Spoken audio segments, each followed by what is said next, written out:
So we got this, we're in my cabinet shop and we got these different profiles of designs for when we do countertops or moldings. And so this is a really common one. This is an angle cut for modern jobs that we will ease the edge like in an angle. We'll always use a router table when you do stuff like this. We could do a free swing when it has a bearing.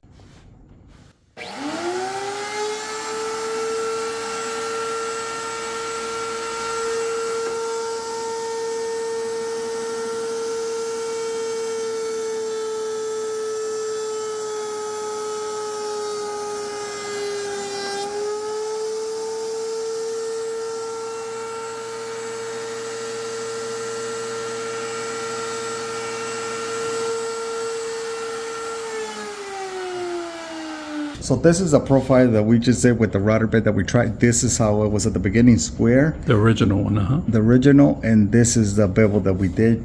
You could do it in a tabletop, safer with a router bit. So use it for tabletops or design on drawer funds, however you want to use them.